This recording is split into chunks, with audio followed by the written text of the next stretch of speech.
that was written on the 12th of September 2025. Then the duration is 2 hours and max is 100. So scrolling down there, we have got our instructions. Then we're going to quickly dive into our multiple choice questions there, right? So question number 1.1 there reads, which one of the following is the conjugate acid of HPO to -4, right? So we're looking for the conjugate acid. So for us to be able to define this, to answer this, we need to explain how a conjugate acid is formed, right? So we're going to say a conjugate acid is formed when a base gains, when a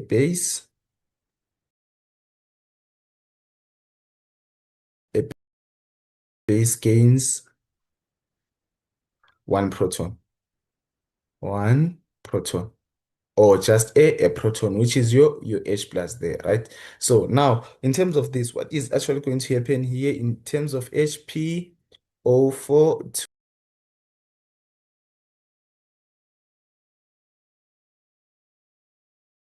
to negative is that we are going to add a proton. So if we add a proton there, we're actually going to say plus H plus. Therefore, we're going to get an answer of H2 PO for negative, right? So it means this now becomes the conjugate acid of this becomes that, right? So in terms of our answer, this is what we're looking for. So in terms of these answers, it means our correct answer is going to be option B. Then we're going to proceed to 1.2, which reads there. 1.2 reads the molar mass of hydrated oxalic acid, hydrated hydraulic acid, oxalic acid, which is the formula COOH two like that, and then it has got a mole of what, 128 grams.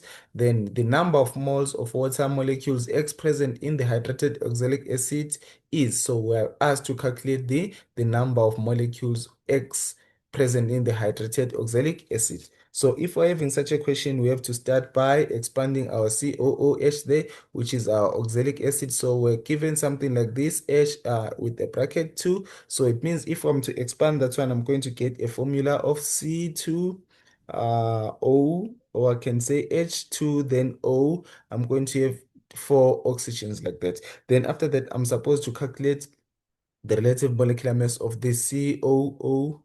Let me just say C2 for it to be easy. I'm going to say C2 H2O4, right? So in terms of this, I'm going to say my carbon has got a mass of 12. So carbon 12 plus 2 multiplied by 2 there, because we're having two carbons. Then I'm going to say plus hydrogen has got a relative atomic of 1 multiplied by 2 hydrogens there, plus my oxygen. My oxygen has got a relative atomic mass of 16, then multiplied by 4, right? So if I'm to do my math there, I'm going to get an answer of 90 grams per mole, like that. Then after this now, we need to calculate the relative molecular mass of this, right? So I'm going to say this one is equivalent to 90 plus 18x, right? Plus 18x there, 18x, right, is equivalent to this value, which is 126, right? Is equivalent to 126. Okay, so someone might actually wonder where I got my 18 from, right?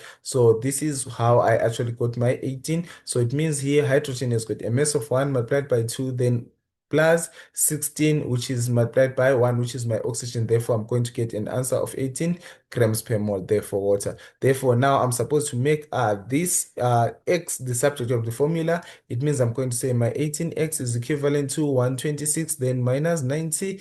Therefore, I'm actually going to get a value of 18X is equivalent to, so if I do my math there, I'm going to get a value of 36. Therefore, now we have to make 18x the subject of the formula. For me to make x the subject of the formula, I'm going to say my 18x is equivalent to, 18x is equivalent to, therefore I'm going to say is equivalent to, if I can say 36 there, therefore what do I do there? I divide both sides by 18 to make x the subject of the formula. Therefore, my final answer there for x is equivalent to 36 divided by 18. We're going to get a value of what? Of 2. So B is my correct answer. Then I'll proceed to question 1.3. So question 1.3 there reads 10 moles of zinc we're given 10 moles of zinc there, is allowed to react with 5 moles of HCl. Then in a test tube, according to the balanced equation below, so this is the balanced equation that we are having, then we are asked in terms of how many moles of HCl and zinc chloride are in the test tube after the completion of this reaction. So now to formulate that we need to start by using the mole ratio. I will use the mole ratio between zinc and HCl. According to the balance equation there, I'm going to say my zinc there is to the other one, which is my HCl there. So zinc versus my HCl there, I'm going to say my HCl there. Therefore, my zinc there, according to this balanced equation, is 1 is to 2, right? So is 1 is to 2 if I'm to use that coefficients there.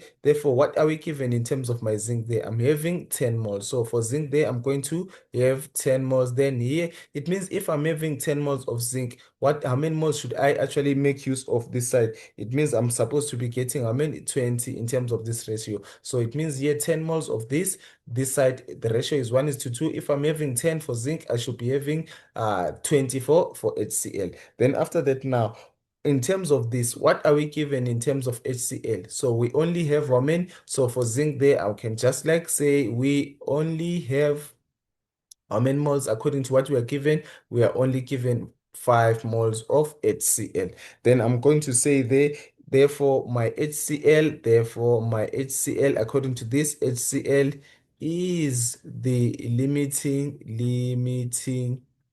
reagent there. So it's my limiting reagent or limiting reactant. Then having said that, now I'm going to say the available moles of HCl. So the available moles of HCl there is how many moles? 5 moles. So moles available for HCl, available moles of HCl, I'm going to say is equivalent to 5 moles, right?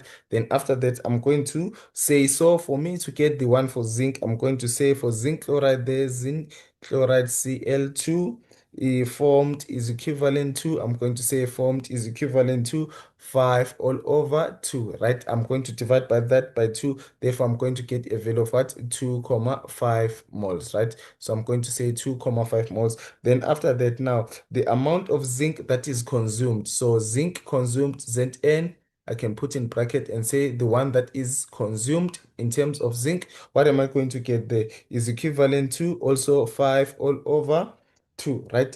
Therefore, I'm going to get a value of 2,5 moles. So it means we consumed 2,5 moles of zinc according to this ratio there, which is 1 is to 2, right? Then to scroll down there for some space, let me erase that there. So in terms of that, now I'm going to say the leftover reactants and products. So what was actually left over? So leftover in terms of reactants, I'll say R and products, which is my P, right? So it means here HCl that was left after, I'm going to say HCl left there is equivalent to, so I started with what? 5, and then how much did I consume in terms of what?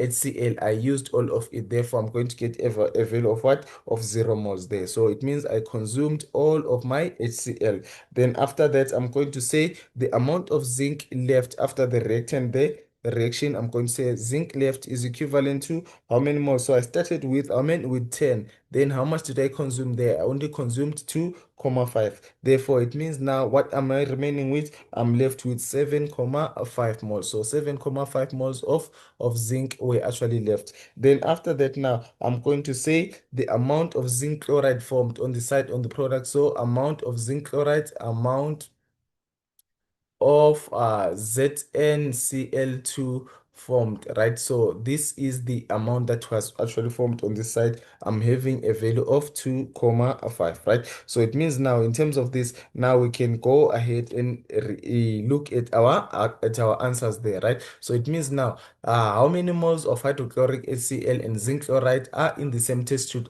after the completion of the reaction, right? So in terms of our calculation, we see here in terms of zinc of HCl, how much was actually left? We were left with 0. So I'm going to tick those boxes then. Then on this other end here, how many moles were actually left for zinc chloride? We are going to have a value of 2.5, right? So it means this one is already out. Therefore, my correct answer there is actually going to be B. So letter B is our correct answer. Then I'll proceed to question 1.4. So question 1.4 reads there, the number of hydrogen atoms present in 1 mole of ammonia NH3 is, right? So we're looking for the number of hydrogen atoms in 1 mole of NH3 is. So in terms of this now, we're going to say each molecule of NH3. So in terms of this, I can just say each molecule of NH3, each molecule of NH3, molecule of NH3 there. Okay, so here's how many hydrogens? Here's 3 hydrogen atoms. There's 3 H atoms, right? So where do I get this from? I'm getting it from NH3 then. Then after that, we're going to say how many moles? So 1 mole of NH3. So I'm going to say 1 mole of NH3. 1 mole of NH3 contains how many? Contains, right? So in terms of my Avogadro constant there, I'm going to say Na there is equivalent to 6,02, 6,02 times 10 to the power 23 molecules, right? Molecules like that. So if I'm having that, now it means now the total number of hydrogen atoms. So total hydrogen atoms there, total hydrogen atoms, what am I going to get there? I'm going to say is equivalent to 3, right? Because I'm having a total number of what? Of 3 in terms of that, multiplied by that constant, which is 6,02 times 10 to the power 23 molecules, right? So if I can multiply that one, I'm going to get a value of 1,806 times 10 to the power exponent 24. So it means my correct answer is going to be option C there. Then the others are going to be wrong. Then I proceed to 1.5, which reads 1.5 reads 2,5 moles of carbon dioxide gas at HTP has got a volume of. So in terms of this, I'm going to say what's the volume of this? I'm going to say 1 mole of any gas to just explain there. 1 mole of any gas, 1 mole of any gas, right? Is equivalent to or occupies the 22,4 dm cubed, 22,4 dm cubed, right? So this is the volume that it occupies under STP, right? Then after that, I'm going to say for 2,5 moles there, then for 2,5 moles, what are we going to get? 2,5 moles of carbon dioxide of CO2.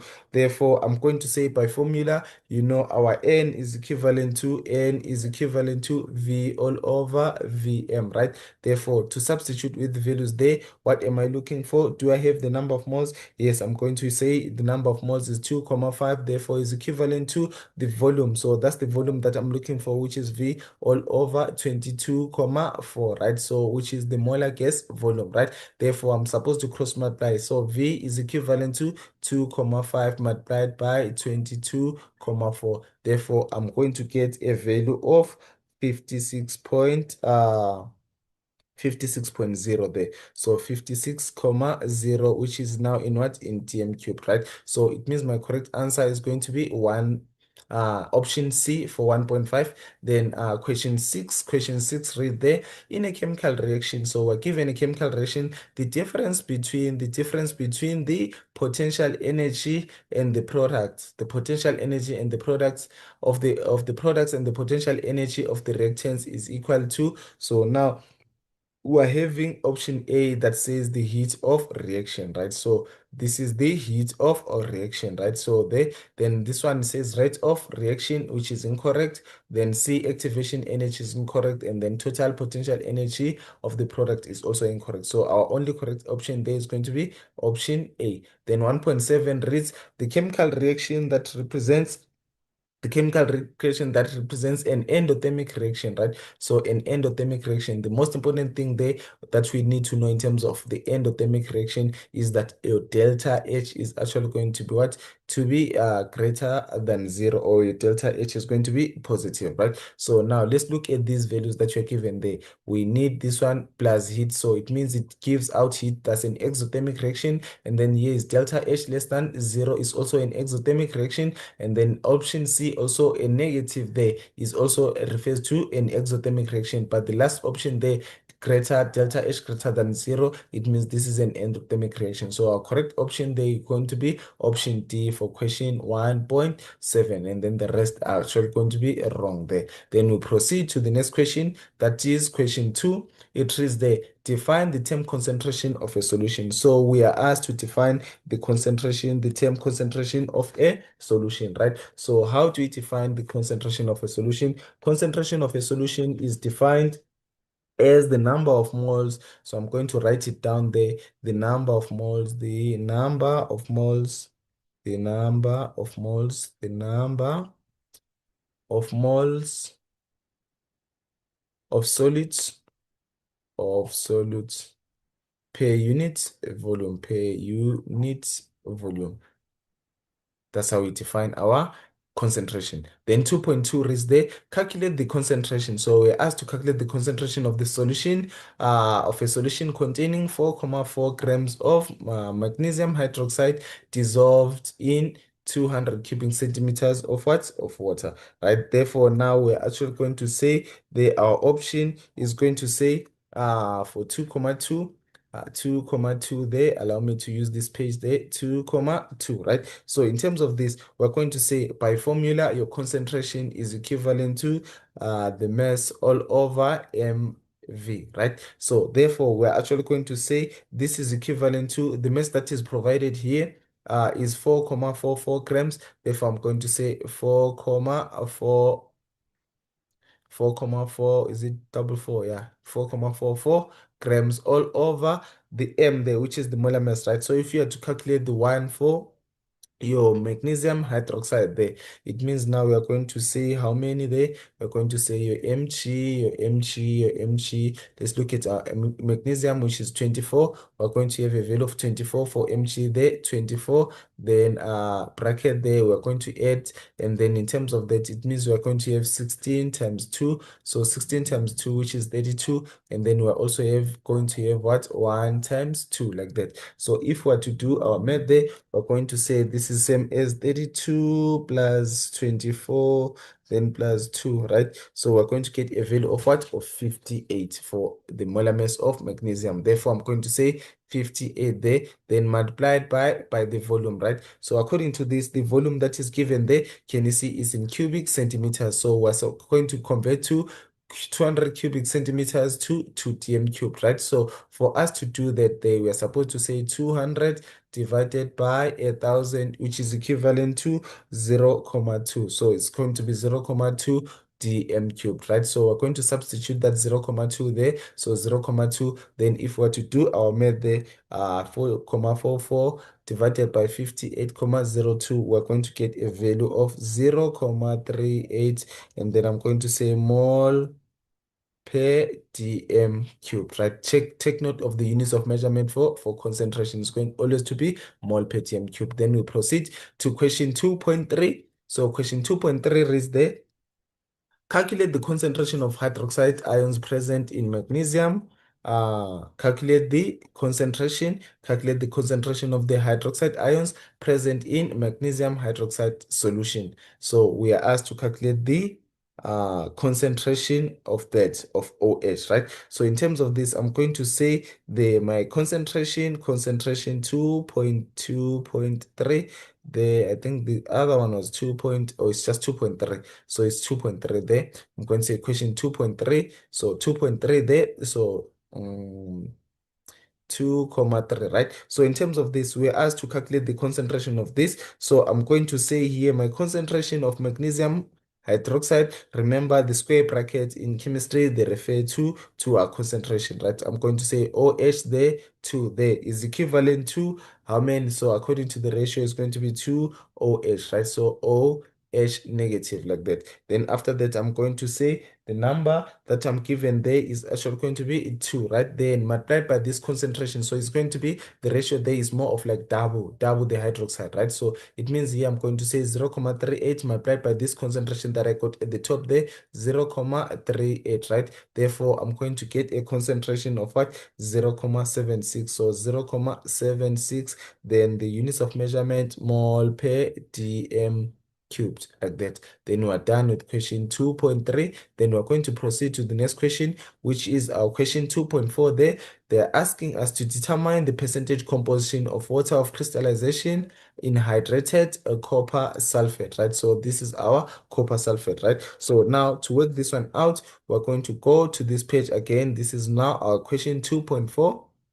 Allow me to scroll a bit. So 2.4 there is, I'm going to start by calculating the molar mass of copper as sulfate, right? So M there, right? Then I'm going to say the mass of copper sulfate on the side CuSO4. So allow me to break it into parts, right? So I'm going to say my copper according to my periodic table there. Where's my copper is supposed to be somewhere there, which is 63.5, right? So I'm going to say my copper there is 63.5, 63.5 multiplied by 1, then plus again my sulfur, which is 32. Just to confirm there, my sulfur is 32. Therefore, I'm going to say 32 multiplied by 1, 32 multiplied by 1, then plus my oxygen, which is equivalent to 16 times 4, right? So it's going to be 16 multiplied by 4, which is going to give me a total of 159.5, 159.5 grams per mole, right? So I'm going to like get that answer there. Then after that, now I'm going to calculate the N of 5H2O, right? So the N of 5H2O there, I'm going to say the molar mass of 5H2O there, I'm going to have 5H2O like that, right? 5H2O. Therefore, I'm going to say this is equivalent to 5. Then I'm going to put a bracket there. So it's actually going to affect everything inside this bracket, right? So basically, the molar mass of water there is actually going to be what? To be 18. Therefore, I'm going to say 5 multiplied by 18, which is going to give me a value of what? Of 5 multiplied by 18. So it's 5 times 18 there. I'm going to get a value of 90. Therefore, this is going to give me a value of 90. I'm going to say 90 grams per mole like that. So this is my 90. Then after that, now it means now I'm having this 90 and then this 159.5 there. Therefore, I'm going to proceed to say in terms of the percentage of water, I'm supposed to add the totals, right? So I'm going to say on this side here, I'm going to say 159.5, 159.5 plus a 90 there. So I'm going to get a value of how many there? If I add, I'm going to get a value of 249, 249.5, right? So in terms of the percentage there, so the percentage of H2O is equivalent to, so I'm going to say is equivalent to the 90 that I got for water there all over the total there, which is 249.5, then multiplied by 100 to formulate a percentage.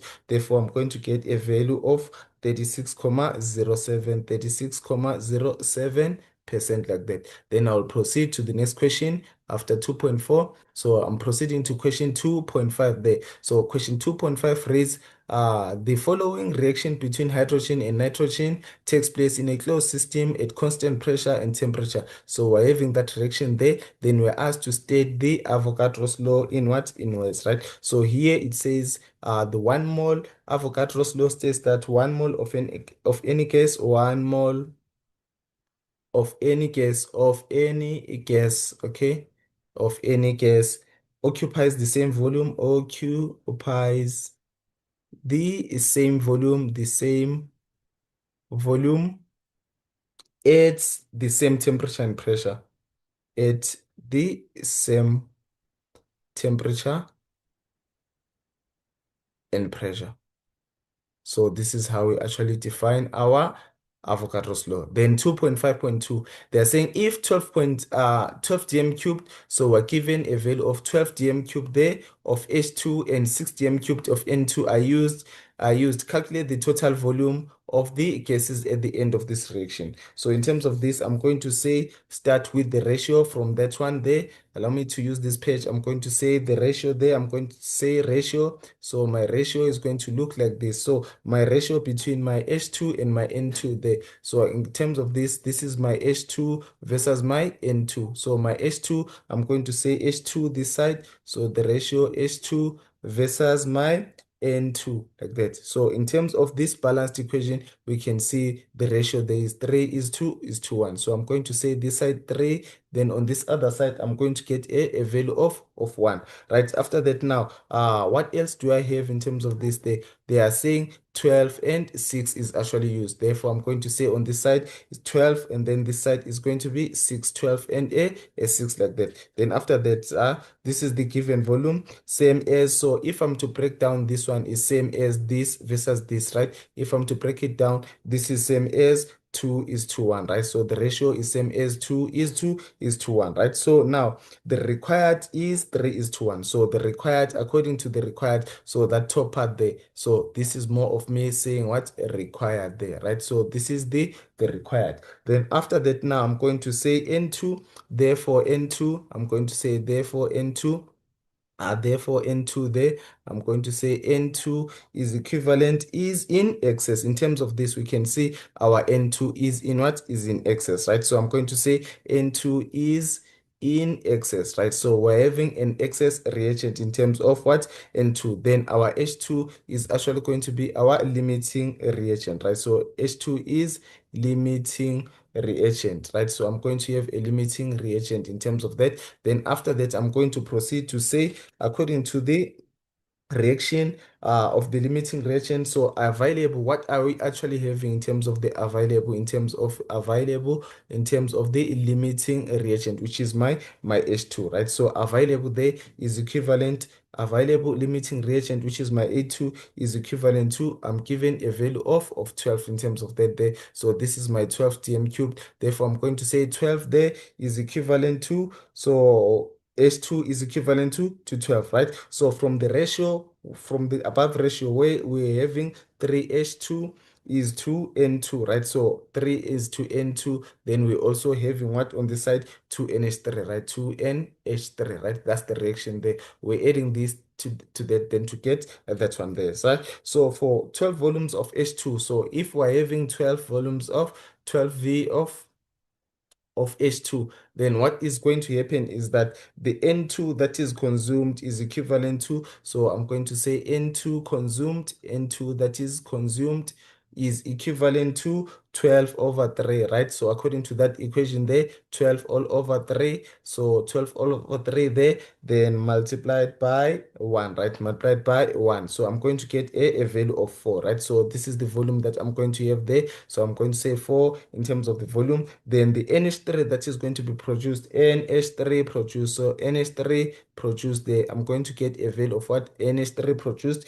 is equivalent to also 12 all over 3 multiplied by 2, right? So multiplied by 2. Why am I multiplying by 2? Because the mole ratio says 2 there. Then I'm going to get a value of what? If I do that, I'm going to get a value of what? 8. So I'm going to say 8 volume there. Then after that now, I'm going to say H2 that was left there. So H2 left, H2 after the reaction has ended, H2 left is equivalent to 12 minus 12, right? So which is equivalent to what? To 0, right? So this is the final volume that we are having there. So for final volume, then for H2, then after that, I'm also going to say the N2 that is left there. So the N2 that is left, N2 left is equivalent to, so how much did I start with there? I started with 6, then consumed 2. Therefore, I'm going to get a value of what?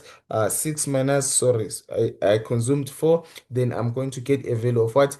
6 minus 4, which is equivalent to what? To 2V, right? So it means now the total volume that is actually going to be left there, I'm going to say 0, 0 plus 2 and then plus 8 there, right? So 0 plus 2 plus 8, which is equivalent to 10 dm cubed, which is equivalent to 10 dm cubed. So that's the total volume that we're looking for, which is equivalent to 10 dm cubed like that, right? So then to proceed to the next question,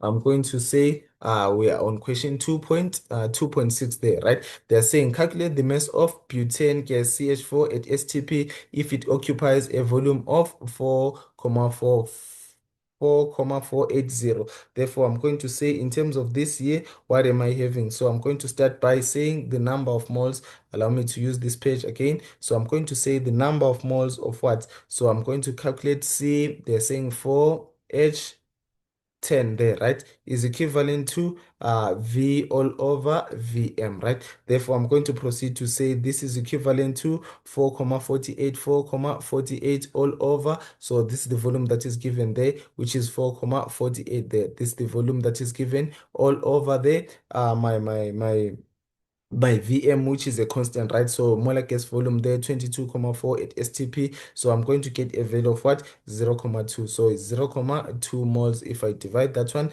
Then after that, I'm going to say the number of moles is equivalent to M all over M, right? So M all over M, right? So what are we looking for there in terms of that? It means the other one is going to be our C4H10, right? So CH410 there, right? Calculate the mass of butane gas that is occupy it's a at STP if it occupies a volume of that, right? So I'm going to say here, you can see, then to proceed there, I'm going to say this is equivalent to the mass that I'm actually looking for is equivalent to M, right? So then the number of moles according to the calculated at the top there is going to be 0.2 all over M, right? So the molar mass of this C4 H10 is equivalent to carbon has got a mass of 12 multiplied by 4, then plus my hydrogen 1 times 10 there, which is equivalent to a total of 58, right? So I'm going to get a value of 58. Therefore, I'm going to say all over 58. So if I do my math there, I'm going to get a value of 11,6 grams. So I'm cross multiplying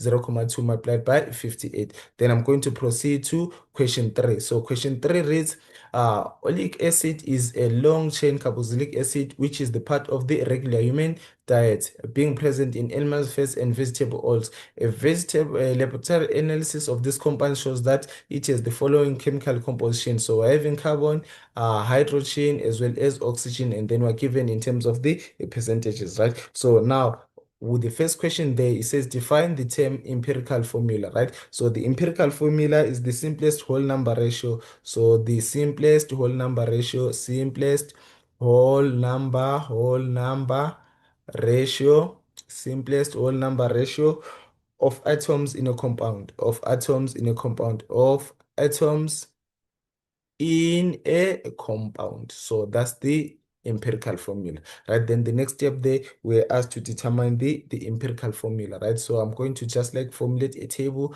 for this empirical formula there. So I'm going to say here what we're having carbon, hydrogen, and oxygen. Therefore, I'm going to say my carbon here, then my hydrogen here, and lastly my oxygen, like that. Then split it into three parts, like that. Okay, so now the first thing that I'm supposed to get there is the masses of each, right? As a percentage is 7660. So this one is 7660, 76.60. Then for hydrogen, what we have 12.05, 12,05. Then the last one that we're having for oxygen is 11.35. So 11,35, right? So now we're supposed to use these percentages to calculate our number of moles, right? Remember, by formula, N is equivalent to M all over M, right? So I'm going to divide by the relative atomic mass of carbon, which is 12, then for hydrogen is 1, then for oxygen is 16, right? So if I divide there, I'm going to get a value of what? At the top there, 12, 7660 divided by 12, I'm going to get a value of 6,383333, like that, right? Then on this other end, I'm going to get, if I divide a number by 1, it retains its original value. Then the last one, the 1135 divided by 16 gives me a value of 0,0,70. 9393, I can just say 75. Yes, that's how we actually get the numbers. Then after that, now, so if we get here, we're actually going to divide by the smallest number of what? Of moles, right? So in terms of this, I'm going to retain this one, which is 6,3833, right? 3 all over. So the smallest there is going to be 0,7. So I'm going to say 0,709375. Then here I'm also going to say 12,05 all over that value, which is 0,709375. Then on the last one again, I'm going to divide by the same value because it's the smallest value. then all over 0.70937.5, right? So if I divide there, I'm going to retain a value of 1. Then if I divide 12.05 divided by that value, I'm going to get a value of what? 16.98. Therefore, if I round it off, I'm going to get a value of what? 17. Then the last one there, I'm also going to say 6.3833 divided by that value. I'm going to get a value of 8.9 something, right? 99, right? So I'm going to round it off to give me a value of 9 there, right? So this is what you are going to get there in terms of that, right? So this is the ratio that we have. Then after this, now I'm going to say this is my ratio there, right? So this is the ratio that I have. Then in terms of the empirical formula, it means my carbon, I'm having 9 carbons. Then my hydrogens, I'm going to have 17. Then lastly, my oxygen, I'm only having 1. So this is what I'm going to get in terms of that question there. Then to proceed to question 3.13 there, it says determine the molecular formula if the molar mass of the compound is 282 grams, right? So we're given that is 282 grams. So it means now what I'm going to do there is to calculate the molar mass of this that I'm given there. So it's question what there is question 3.13. So I'm going to say 3.13 there, right? Let me underline that there. So 3.13. So I'm going to calculate the molar mass of this, which is C9 H17 with oxygen, right? So this is equivalent to 12 multiplied by 9, which is my carbon there, plus my hydrogen, which is 1 multiplied by 17, then plus my oxygen, which is 16 times 1, right? 16 times 1. Therefore, what am I going to get there? I'm going to get a value of, this is equivalent to 141, right? So that's the value that I'm going to get there. So it's 141 grams per mole if I'm to include the units of measurement there. Then after that, what am I given there is the value. So I'm given a value of the compound with a mass of 282 grams per mole. So I'm going to take this 282 and then divide by, so I'm going to say 282, then divide by 141, right? So 141, therefore I'm going to get the number of moles as what? 2, right? So this 2 is going to affect this whole C9H17, then O, right? So I'm going to say multiplied by 2, right? So if I multiply by 2 there, it means I'm going to get a value of what? C18 there.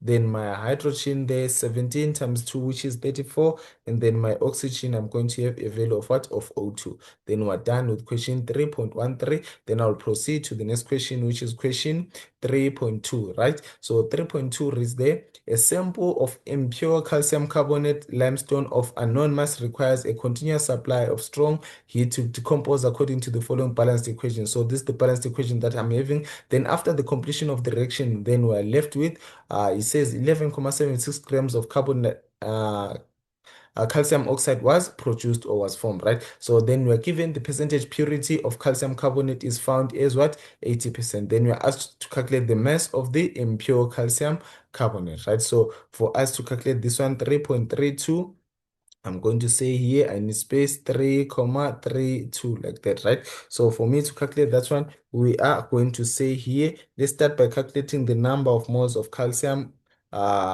number of moles of calcium oxide. So number of moles of calcium oxide is equivalent to, remember by formula, number of moles is equivalent to M all over M, right? So what do I have there in terms of this? So I'm going to proceed to say there N is equivalent to, if I say N is equivalent to, therefore N is equivalent to, let me just like go there. What do I have? I have a value of 11.76. Therefore, I'm going to say N is equivalent to 11.76, right? 11.76. So it's 11.76 all over this, the mass that is given, right? So for calcium oxide, remember I can say the molar mass of calcium oxide there, CaO, is equivalent to, calcium has got a mass of 40 multiplied by 1, then my oxygen there is 16 multiplied by 1, right? So if we do the math there, we're going to get a value of what? 56, and then grams per mole like that. Then 11.76 there, therefore I'm going to say divided by 56, right? So if I divide there, I'm going to get my number of moles. N is equivalent to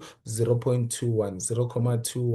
moles, right? Then to proceed to the next part there, I'm supposed to use the mole ratio between my calcium oxide versus my calcium carbonate versus my calcium oxide there, right? So I'm going to say this according to the mole ratio there. So I'm going to say to scroll down there and say my N there for calcium oxide versus the one for calcium carbonate, right? CaCO3, right? So according to this balanced equation there, the mole ratio there, it shows that is 1:1. Therefore, I'm going to say the mole ratio here is 1:1, like that, right? So if I'm having that, then it means here, what do I get there? I got for calcium oxide 0.21. It means also this side I'm going to get a value of 0.21. Then after this now, I'm going to say the number of moles of calcium carbonate is equivalent to, so the number of moles of calcium carbonate there is equivalent to M all over M, right? So we're looking for the what? For the mass there, right? So it means my number of moles there, I'm going to substitute with 0.21, then M all over, then the molar mass of calcium carbonate, I can start by saying calcium has got a mass of 40 multiplied by 1, then say plus there, bracket, my carbon is 12 multiplied by 1, because only one carbon I have there, then multiplied by 16 multiplied by 3 there, right? So oxygen is 16 multiplied by 3, right? So to cross multiply, I'm going to say my mass there, M, is equivalent to, therefore I'm supposed to cross multiply this value with that one. Then I'm going to get a value of what? Of 21 grams, right? 21 grams. This is the mass that I'm actually having. But remember, we asked to, we were given the percentage purity of calcium carbonate as being what? 80%. Then we are supposed to calculate the mass of the impure carbonate, right? Therefore, it means here which one is impure calcium carbonate, right? So to proceed to that, I'm going to say here, let's say percentage purity is equivalent to, so I'm going to get that value there, which is 80. Therefore, I'm going to say my 80% there is equivalent to the one that is actually pure, there is 21 grams out of it, right? All over the impure one, right? I can just say that is my x there because I don't know it, then multiplied by 100, right? So to make 100x the substitute of formula, I'm going to get something like 80x is equivalent to, if I multiply there, I'm going to get 2100, right? So divide both side by 80 divided by 80. Therefore, my x there is going to give me a value of what? X is equivalent to 26,25, right? So I'm going to get a value of 26,25, right? Grams, right? So it means this is the mass of the impure calcium carbonate. Then we proceed to the next question, which is our question number 4. So question number 4 reads the 14,5 grams. So we're given 14,5 grams of iron reacts with 12 grams of water during a corrosion reaction to form Fe3O4 and H2 according to the following unbalanced equation, right? So this equation is not balanced there. Then we are asked to define the term limiting reagent, right? So this is a reactant that is used up first, right? So a reactant that is used up first, that is used up first, and it determines the amount of product that is going to be formed, and determines the amount of product formed, like that. So this is how we define our limiting reagent. Then the next question asks us to balance our Fe. So our equation there is Fe, then H2O, okay, plus there H2O to give me a value of what? Fe 3O4 plus my H2O, right? So in terms of this, you can see here I'm having, on this side, I'm having 3 ions, and then this side I'm having only 1, right? So for me to balance there, I should multiply with the coefficient of what? Of 3. Then, so my ions are now balanced, right? Then to move on to the next part, what do I have? I am having 4 oxygens, and here I'm having only 1, right? So for that, then I'm going to multiply by what? By 4, right? So it means if I multiply by coefficient of 4, now I'm having 8 hydrogens. Therefore, this side I should also balance with what? With the 4, for me to get a final answer of 4H2, so that I can also have my 8 hydrogens. Then I'm going to proceed to question 4.3. 4.3 says determine the limiting reactant, right? So we're asked to determine the limiting reactant, right? So for us to determine the limiting reactant, we're going to proceed and say there, according to this, from the balanced equation there, I'm going to say the number of moles that I actually going to have there. I'm going to say step number 1 there, I'm going to use the mole ratio that we are having there. So it's Fe in terms of with H2O, right? So H2O, these are my reactants. Then according to the balance equation there, it means it's 3 is to 4, right? So 3 is to 4, like that, right? So I'm having a value of 3 is to 4. Then after that, now I'm supposed to calculate the initial number of moles of each, right? So the number of moles of Ne, I'm going to say the number of moles of Ne is equivalent to how many there? I'm going to say number of moles, so number of moles of Fe, a number of moles of Fe is equivalent to Fe, determine the limiting reagent. So number of moles of Fe there is equivalent to M all over M, right? So what am I going to get there? I'm going to get a value of what? So what do I have there in terms of the mass? For Fe, which is my ion, is 14 there. So I'm going to say 14, comma 5 all over. So the molar mass of ion there, if we refer to the periodic table, we're going to get a value of what? Of 56, right? So if I divide there, I'm going to get a value of what? 0, comma 2, 5, 8, 9, right? So these are the number of moles that I actually get from that one there. Then after that, now I'm going to say in terms of this, the H2O, in terms of the H2O, again, number of moles of H2O is equivalent to M all over M, right? So M all over M. Therefore, what do I have in terms of the mass for water there? I'm given a value of what? Of 12 at the top there, all over the molar mass of water, which is my 18, right? So if I do my math there, I'm going to get a value of the number of moles of water, which is equivalent to 0, 667 6667. Okay, I can just like write it like that. So 0.25 also moles, right? So these are the moles that I'm having in terms of this, right? Then after that, now I'm going to compare the mole ratio again, right? So I'm going to compare the mole ratio between this and that, right? Between my ion and my H2O, right? So let me just like use a different color so that it can be easy for me to identify these ones. I'm going to have my Fe there. So my Fe there versus my H2O. My Fe versus my H2O. So what I'm going to get there is a value of what? So the mole ratio is going to be 3 is to 4 according to our balanced what equation there, right? So what do I have there? It means on this other one, I'm having a mass of what?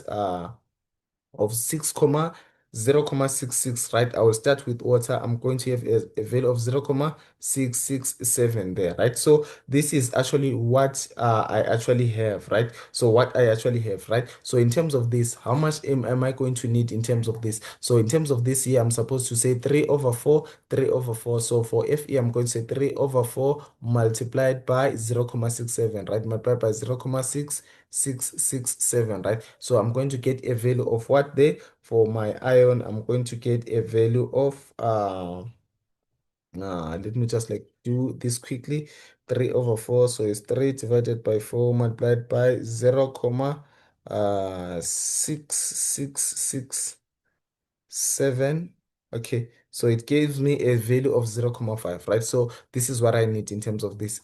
I only need 0.5, right? So how much do I have? But for ion there, I'm having a value of 0.25, right? So automatically it shows that this is the one that is the limiting reagent. So the one that is the limiting reagent is going to be this one, right? Because how much do I have? I'm only given there, according to my moles, I'm given 0.2589. Then what do I actually need there? I need 0.5. So I do not have this 0.5, right? So if you are to want to prove again, you can go and say H2 like that, right? Then the mole ratio there is 3 is to 4. Then on this other end there, we are going to say, what do you have there in terms of this? We are given 0.2589, right? So to get this one here, you are going to say the number of moles for H2 is 4 over 3 multiplied by 0.2589, right? So if you had to do your math there, we are going to get a value of let me just quickly do it again. 4 divided by 3 and multiplied by 0.2589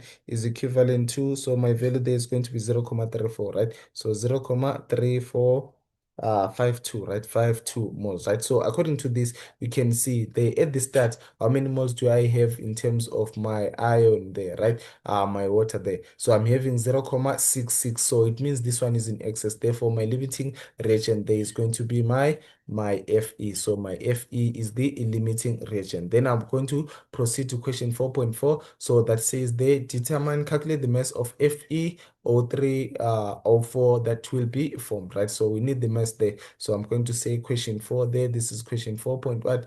4.4. So I'm going to underline there and proceed to question 4,4. So 4,4 is equivalent to, so we're looking for the amount that is actually going to be formed, right? So I'm going to say the number of moles there of Fe3O4, right, is equivalent to M all over M, right? M all over M, like that, right? Therefore, which value I'm going to use there? The number of moles. So the number of moles that I'm going to use there is going to be 0,086. So 0,0863863 is equivalent to M all over the molar mass, right? So the molar mass of this one there is going to, if I do my math, I'm supposed to get a value of 232. Therefore, I'm going to cross multiply there and I'm going to get a value of 20,02 grams, right? So this is the value that I'm going to get there, right? Then the question might arise as to how do I get the 0,8063, right? So I'm actually going to say in terms of my limiting reagent, remember my Fe is my limiting reagent, right? So Fe versus FeO3, right? So FeO3 there, according to the balance equation, is 3:1, right? So the mole ratio there, Fe 304, right? So this is 3:1 according to our balanced equation, right? So here in terms of this, how many do I actually have there? It means here I was having a value of 0,2589, right? Therefore, I wanted to find this one there. Therefore, I'm going to say 1 over 3 multiplied by 0,2589. Therefore, I'm going to get a value of 0,0863, right? So this value is the one that is the number of moles of Fe3O4 there. Then I'm going to proceed to the next question, which is now our question number 5, right? So it says the calcium carbonate and excess what? Hydrochloric acid. So we're having these two compounds there react in a reaction vessel. Then the balanced chemical equation is given as follows, right? So this is the balanced equation that we are having there. Then we are saying consider the potential energy graph for this reaction as illustrated below. Then it says 5.1. The graph has been labeled 1 to 4 there. 1 to 4, 1 to 4. 1 to 4 to represent the various energies that are illustrated by the energy profile. Identify each of these energies on the profile, right? So there we are asked to identify all those that are actually labeled there in terms of what? Of 1 until 4, right? So 1 there, it says here it's going to be the energy of the reactants, right? So I there is energy of reactants like that, right? Then my 2 there is going to be my activation energy. So let me just write it there. So my 2 there is activation energy. Then to proceed there, I'm going to have my 3, right? So my 3 there, this is the one there. So between that the activated complex and the energy of the product there, I'm going to have what we refer to as the energy that is released. So I'm going to say energy released, released like that. Then my 4 there is going to be the energy of the products, right? So my 4 there is actually going to be energy 3 4. So there is going to be the energy of the products. Then the seed until 5. So my 5 there is my enthalpy, right? So I'm going to say enthalpy, which is referred to as sometimes the heat of reaction. So we're done with question 5.1 there. So then we're asked to define the term activation energy, which is the minimum energy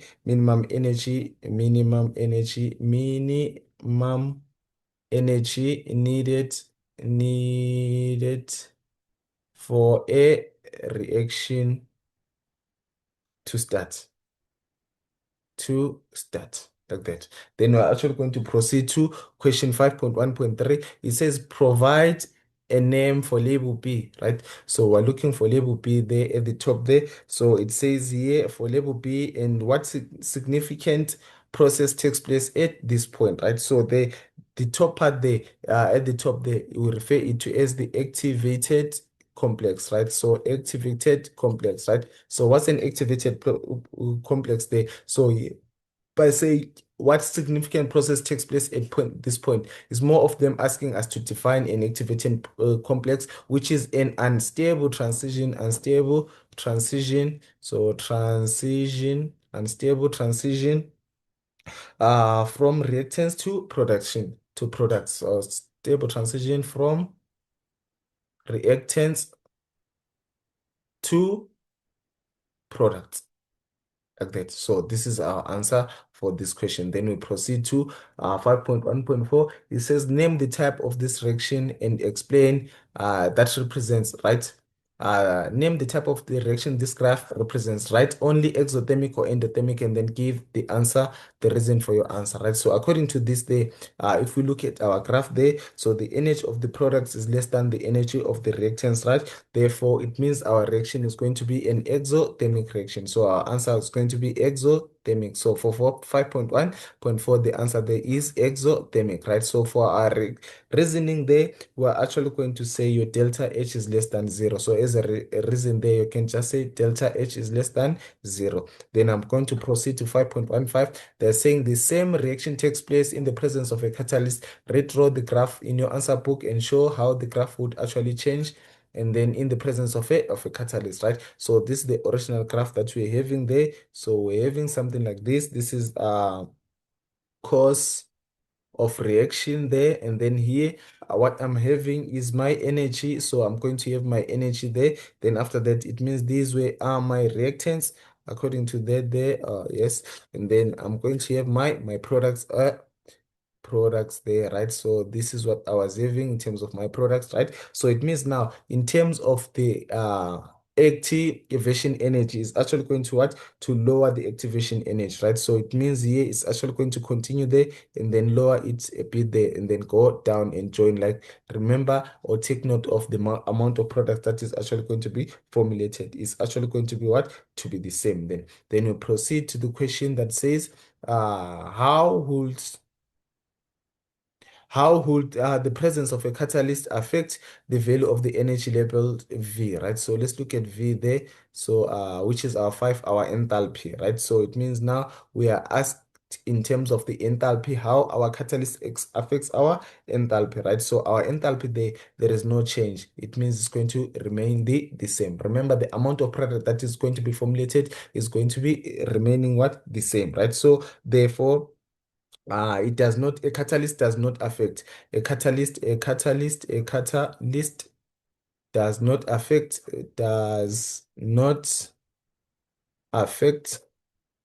the energy of the reactants, the energy of reactants or products. So we should always know that the energy will remain the same. It's just like speeds up what, the process. Then 5.2 says the chemical reaction can only take place when the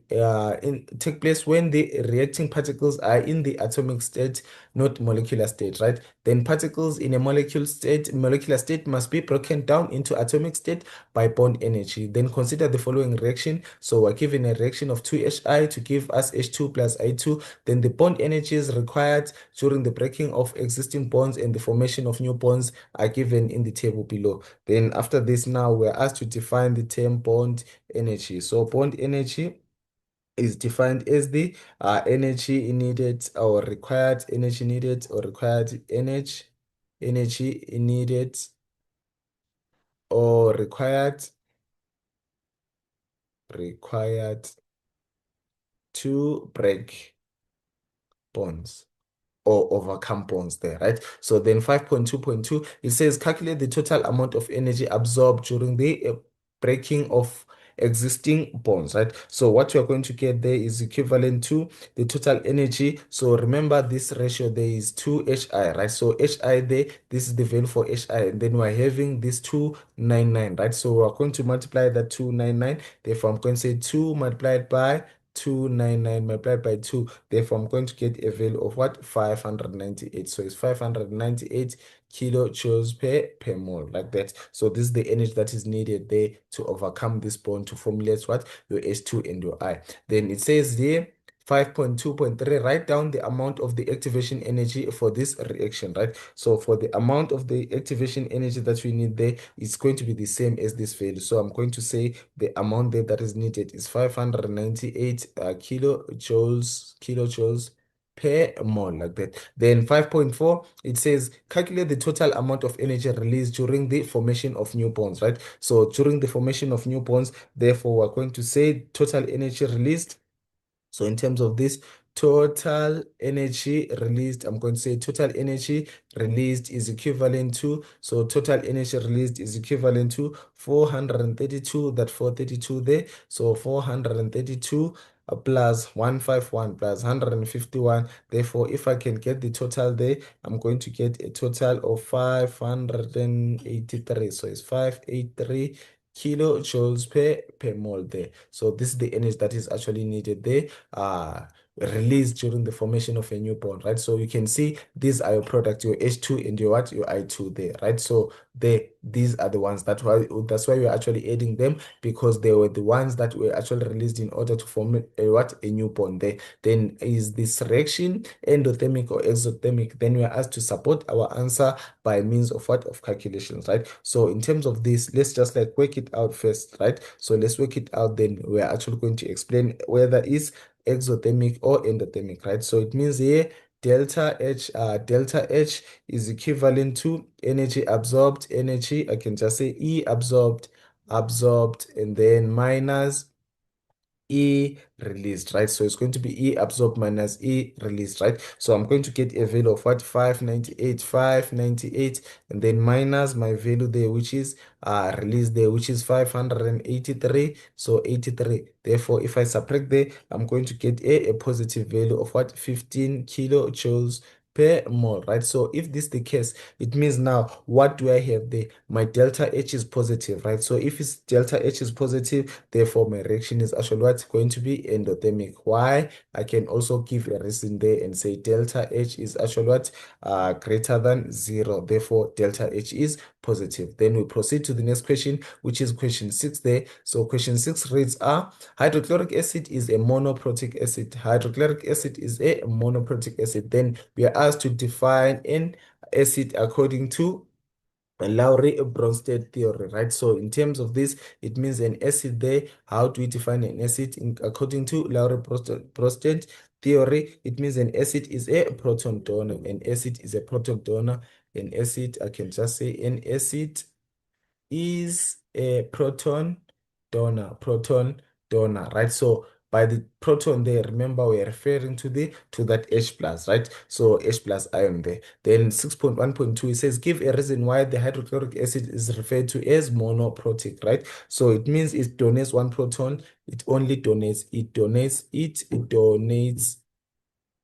only one proton, right?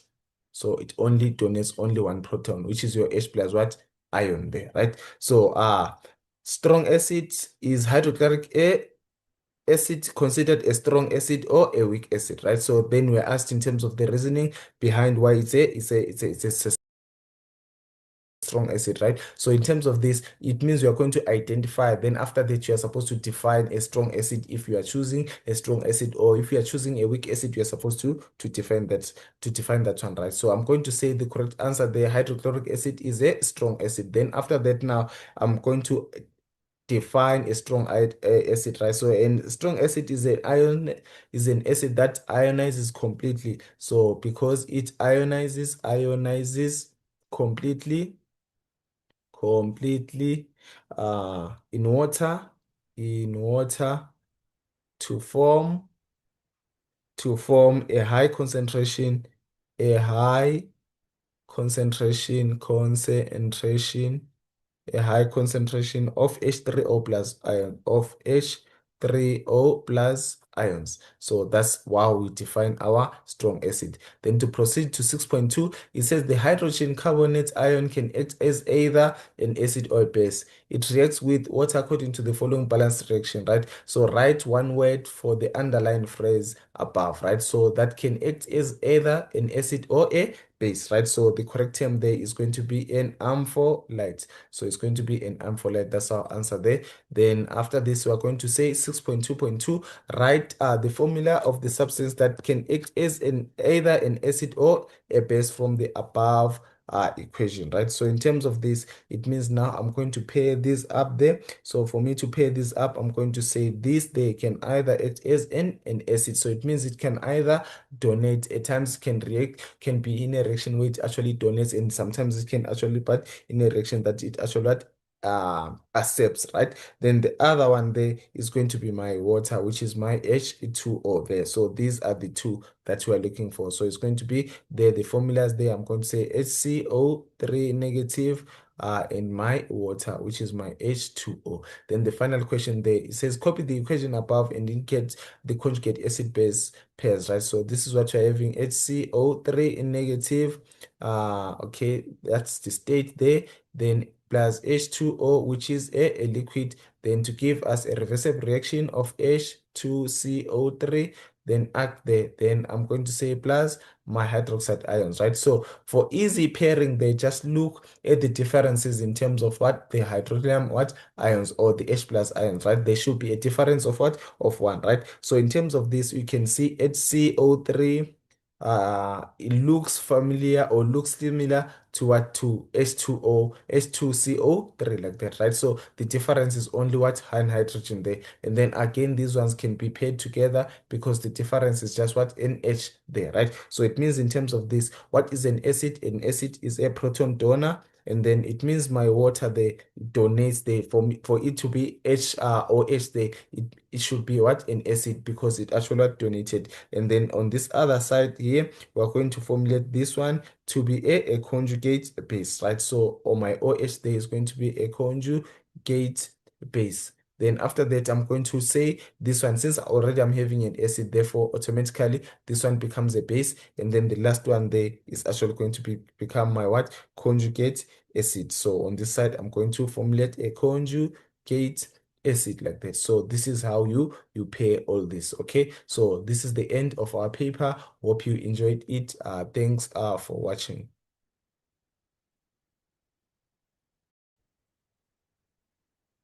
Good day, grade 11s. Today we're going to look at a Johannesburg West District control test that was written on the 12th of September 2025. Then the duration is 2 hours and marks is 100. So scrolling down there, we have